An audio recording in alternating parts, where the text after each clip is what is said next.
वो हिरन उसके चारों तरफ दौड़ने लगा और उसकी आहट से साधु की तपस्या भंग हो गई। साधु ने आंखें खोली। ओह, ये तो एक हिरण है। क्या तुम भूखे हो प्यारे हिरण? आओ मेरे पास, मैं तुम्हें कुछ खिलाता हूँ। हिरन साधु की तरफ बढ़ा और अचानक एक शेर में परिवर्तित हो गया। ये देखकर साधु बहुत डर गया और डरते डरते भगवान से प्रार्थना करने लगा। हे भगवान, ये क्या माया है? कहीं ये शेर मुझे, हे भगवान मेरी रक्षा करें, मुझे इस माया से बाहर निकालें। शेर ने साधु की तरफ छलांग लगाई। साधु घबराकर जमीन पर गिर पड़ा, लेकिन तभी वो शेर गायब हो गया और सामने जादूगर हीरा प्रकट हुआ, जो कि दहाड़े मारकर हंसने लगा। ये देख साधु को बहुत गुस्सा आया। क्या हुआ बाबा, डर गए? लोग तो आपको बड़ा महान समझते हैं, पर आप तो बड़े डरपोक निकले। एक मामूली शेर से डर गए आप। अच्छा जादूगर, तो ये तू कर रहा था? तेरी इतनी हिम्मत कि तू मेरा अपमान करे, मेरे साथ छल करे। जा, मैं तुझे श्राप देता हूं कि तेरा परिवार तुझे भूल जाएगा। तू अब से अकेला रहेगा और अकेला ही भटकेगा। यही तेरे छल की सजा है। अपना ये फालतू श्राप अपने पास ही रखो बाबा। मैं किसी श्राप व्राप को नहीं मानता, और मेरा परिवार ऐसे कैसे मुझे भूल जाएगा। चलो मैं तो चला। जादूगर ने साधु की बात को बिल्कुल गंभीरता से नहीं लिया और वो अपने घर पहुंचा, पर वहां सचमुच उसकी पत्नी और बेटी ने उसे नहीं पहचाना। ये देख जादूगर परेशान होता हुआ भगवान से बोला, हे भगवान, मेरी पत्नी तो मुझे सचमुच भूल गई और घर में भी घुसने नहीं दे रही। इसका मतलब उस साधु का श्राप सच हो गया है। मुझे ये सब सही करने उसके पास ही जाना पड़ेगा। जादूगर वापस उस साधु के पास जाकर उसके पैरों में गिर गया और उससे बहुत माफी मांगी।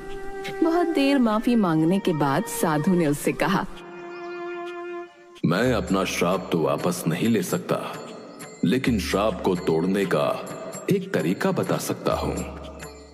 तुमने मेरे साथ छल किया था, तो छल के विपरीत अब तुम्हें एक ऐसा व्यक्ति ढूंढना होगा जो इस राज्य में सबसे ज्यादा ईमानदार हो। जब वो व्यक्ति तुम्हारे बीवी बच्चों को बताएगा कि तुम उनके क्या हो, तब उन्हें सब याद आ जाएगा। बाबा इसमें तो काफी वक्त लग जाएगा। हाँ, लेकिन तुम कर्म करो, तुम्हें इसका फल जरूर मिलेगा। बस तुम जो भी करो उसे नेक दिल से करना। ये सुनकर जादूगर ने साधु को धन्यवाद कहा और सबसे ईमानदार व्यक्ति की खोज में निकल गया। दूसरी तरफ पड़ोस के गांव में एक सब्जी वाला रोहित अपनी बीमार मां के साथ एक छोटे से कच्चे मकान में रहता था। वो हमेशा ईमानदारी और मेहनत से काम करता था। भैया 1 किलो आलू दे दो। जी अभी देता हूँ। रोहित ने आलू तोले और ग्राहक को दिए। ग्राहक गलती से ज्यादा पैसे देकर चला गया, लेकिन रोहित तुरंत ही ग्राहक को आवाज देकर कहता है, भाई साहब, आपने ज्यादा पैसे दे दिए। ये लो आपके बाकी पैसे। अरे हाँ, अरे धन्यवाद भैया, तुम तो सच में बहुत ईमानदार हो। अब तक तो सिर्फ सुना था तुम्हारे बारे में, आज देख भी लिया भैया। अरे इसमें धन्यवाद कैसा, ये तो आपके ही पैसे हैं। रोहित इसी तरह ईमानदारी से अपना जीवन जी रहा था कि तभी उस गांव में जादूगर हीरा आ गया और उसने सबसे ईमानदार व्यक्ति की तलाश शुरू की। उसने गांव के कुछ लोगों से सवाल पूछने शुरू किए। नमस्कार, क्या आप मुझे इस गांव के सबसे ईमानदार व्यक्ति के बारे में बता सकते हैं? अरे इस गांव में सबसे ईमानदार तो मैं ही हूँ। मैंने कभी किसी को धोखा नहीं दिया भाई। अच्छा, धन्यवाद। हीरा ने दूसरे व्यक्ति से पूछा तो वो बोला, मैं ही इस गांव का जो है सबसे ईमानदार व्यक्ति हूँ। हाँ, लोग मेरी सच्चाई की कसम खाते हैं भैया, कसम। हाँ, हर कोई खुद को सबसे ईमानदार बताने में लगा हुआ था। जादूगर हीरा को सही उत्तर नहीं मिल पा रहा था।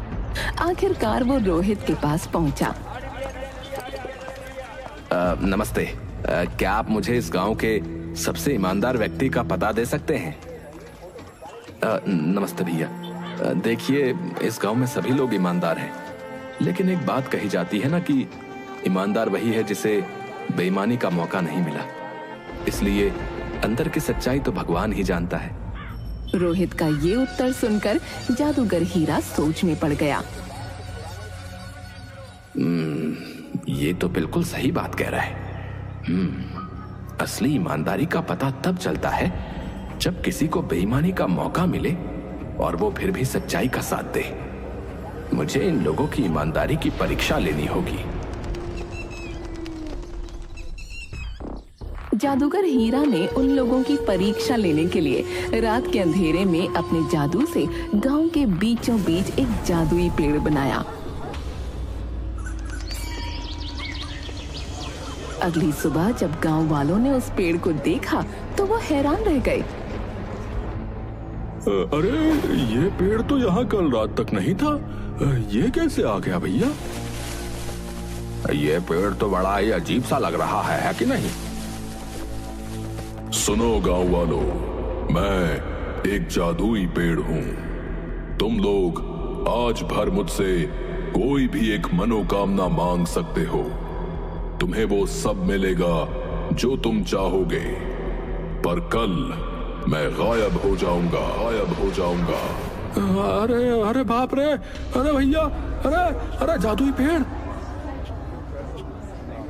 पहले तो गांव वाले डरे और फिर एक एक करके धागा लेकर आने लगे और पेड़ के तने पर बांधते हुए अपनी मनोकामनाएं मांगने लगे, लेकिन रोहित वहां नहीं आया। अरे अब रोहित कहाँ है? वो क्यों नहीं आया मनोकामना मांगने? सुना है रोहित के घर आज लड़की वाले आए हुए हैं, शायद वो उनसे मिलने में व्यस्त है। रोहित अपने घर पर ही था जहां लड़की वाले उसे देखने आए हुए थे, लेकिन यहाँ भी उसकी किस्मत अच्छी नहीं थी। माफ करिएगा बहन जी, पर मैं ऐसे घर में रिश्ता नहीं कर सकती जहाँ सिर्फ 2 सदस्य हों और उसमें भी एक बीमार हो और ऊपर से आपका बेटा गरीब भी है, इसलिए आप हमें माफ करें। अरे ये आप क्या बात कर रही हैं? मेरा बेटा बहुत संस्कारी और ईमानदार है, ये तो देखिए। संस्कारों से घर नहीं चलते। ये बोलकर लड़की वाले चले जाते हैं और रोहित का दिल टूट जाता है। मुझे माफ कर दे मेरे बच्चे, मेरे चक्कर में तेरी शादी भी नहीं हो पा रही। इससे अच्छा तो भगवान मुझे उठा ले। अरे माँ, कैसी बातें कर रही हो? शुभ शुभ बोलो। अरे रोहित, तुम्हारे जीवन में इतने कष्ट हैं तो तुम जादुई पेड़ पर मनोकामना मांगने क्यों नहीं गए? तुम कौन हो भैया? तुम्हारा शुभ चिंतक हूं। चलो चलकर मनोकामना मांगो।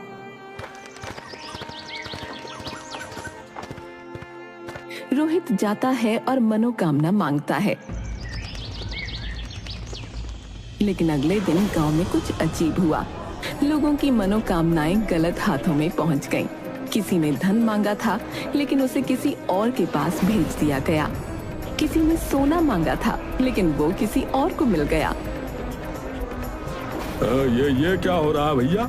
मैंने तो धन मांगा था, लेकिन मेरे पास तो किसी और की चीज आ गई। मेरे पास भी कोई अजीब सी चीज आ गई है जो मैंने नहीं मांगी थी। रोहित के पास भी एक हीरों का हार पहुंचा, जबकि उसने तो अपनी माँ की सेहत मांगी थी। वो तुरंत बाहर निकला और आवाज लगाई, ये हीरो का हार किसने मांगा था? ये मेरे पास आ गया है। मैंने हीरो का हार मांगा था, ये मेरा है। रोहित ने बिना किसी झिझक के वो हीरो का हार उस व्यक्ति को दे दिया। ऐसा करते ही उसकी माँ की सेहत ठीक हो गई। ये देखकर जादूगर हीरा को यकीन हो गया कि रोहित ही सबसे ईमानदार व्यक्ति है। लेकिन तभी और लोग भी बाहर आने लगे जो अपनी चीजें वापस कर रहे थे। अरे मेरे पास ये सोने की ईंट आ गई भैया, ये जिसकी भी है वो ले लो। अरे हाँ, ये मैंने मांगी थी। मेरे पास ये मोतियों से भरा हुआ संदूक आ गया है, ये किसका है? ये मेरा है, लाओ मुझे दे दो। बाकी लोगों को भी अपनी चीजें वापस करते देख जादूगर हीरा परेशान हो गया।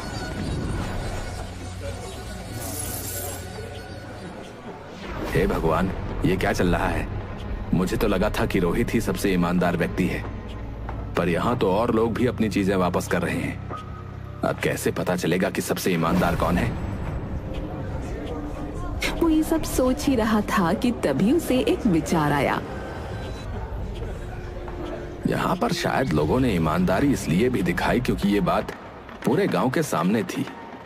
अब मुझे कुछ ऐसा करना पड़ेगा जो अकेले उनके लिए हो, तब पता चलेगा कि ईमानदार कौन है। ईमानदारी की असली परीक्षा अकेले में ही होती है। ये सोचकर जादूगर हीरा उन सभी लोगों के घर पर एक जादू करता है जिन्होंने अपना सामान लौटाया था। उन लोगों के घरों के आंगन की जमीन हिलने लगी और अचानक वहां से मिट्टी हटने लगी। अरे मुझे बाहर निकालो, अरे मुझे बाहर निकालो भैया। ये क्या हो रहा है? ये कैसी आवाज है? बेटा, हमारे आंगन में जरूर कोई खजाना है। मैंने अपने बड़े बूढ़ों से सुना है कि खजाना ही ऐसे आवाज देता है। ये आप क्या बोल रही हो माँ? अरे मैं सच कह रही हूँ, चाहे तो तू खुदाई करके देख ले। बाकी लोगों के घर भी यही हो रहा था। वो सब लोग खुदाई करते हैं और खजाना निकल आता है। खजाने को देखकर सबकी आंखें चौंधी आ गईं। हे भगवान, तेरा बहुत बहुत धन्यवाद है, मैं तो अमीर हो गया है। अरे बाप रे, इतना बड़ा खजाना! देखा, मैंने क्या कहा था। ये तो सचमुच खजाना है, लेकिन मैं इसको नहीं रख सकता। जमीन में निकले खजाने का हक राज्य का होता है। मैं इसे राज्य को वापस कर दूंगा। अरे तू पागल हो गया है क्या? ऐसा मत कर। इस खजाने की मदद से तेरी शादी हो सकती है। नहीं माँ, मैं जो करूंगा मेहनत और ईमानदारी से करूंगा, ऐसे नहीं।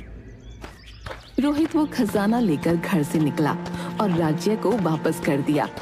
ये देखकर जादूगर हीरा को यकीन हो गया कि सबसे ईमानदार व्यक्ति वही है, क्योंकि और किसी ने खजाना वापस न किया था। फिर वो रोहित के पास पहुंचा और उसे पूरी बात बताई।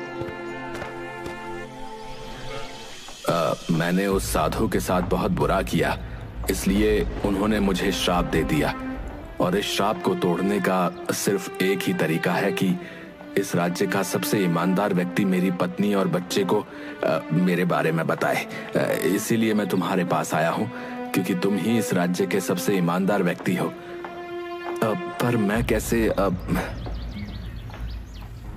मेरी इतनी सी बात मान लो, बदले में मैं तुम्हारा जीवन बदल दूंगा, तुम्हें धनी बना दूंगा, जिससे तुम्हारी शादी भी आसानी से हो जाएगी। नहीं नहीं, इसकी जरूरत नहीं है। मैं तुम्हारा काम कर दूंगा, मुझे कोई रिश्वत नहीं चाहिए। रोहित जादूगर हीरा के परिवार के पास गया।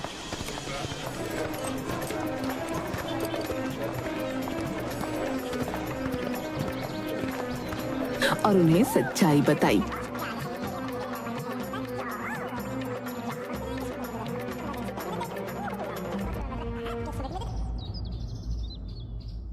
बहन जी, ये आपके पति जादूगर हीरा हैं। इन्हें एक साधु के द्वारा शाप लगा था, जिस कारण आप इन्हें भूल गई थी। रोहित के मुंह से ये सुनकर जादूगर हीरा की पत्नी और बच्चे को सब कुछ याद आ गया। अरे हाँ, मुझे सब याद आ गया। हीरा, तुम कहाँ थे इतने दिनों से? पिताजी, आप कहाँ चले गए थे? जादूगर हीरा ये देखकर खुशी से रोने लगा और उसने उन्हें पूरी बात बताई। धन्यवाद रोहित, तुम्हारी मदद से मेरा परिवार मुझे फिर से पहचान गया। मैं तुम्हारी मदद करना चाहता हूँ, कृपया मुझे करने दो। नहीं, मैंने तुमसे पहले ही कहा था ना, मुझे कोई रिश्वत नहीं चाहिए। तुम्हें कसम है कि तुम मेरे लिए कोई जादू नहीं करोगे। ये बोलकर रोहित वहां से जाने लगा, लेकिन तभी उसकी ईमानदारी से प्रभावित होकर जादूगर हीरा की पत्नी ने कहा, रोहित, आपकी शादी हो गई है क्या? जी नहीं। तो क्या आप मेरी बहन से शादी करेंगे? आप जैसे ईमानदार व्यक्ति से शादी करके मेरी बहन धन्य हो जाएगी। रोहित ये सुनकर हैरान रह गया और उसने हाँ कर दी। और कुछ इस तरह रोहित की ईमानदारी ने उसे न सिर्फ गांव में सम्मान दिलाया, बल्कि एक अच्छा जीवन साथी भी। जादूगर हीरा और उसका परिवार भी फिर से खुशहाल जीवन जीने लगा और रोहित ने अपनी सच्चाई और मेहनत से एक नई शुरुआत की।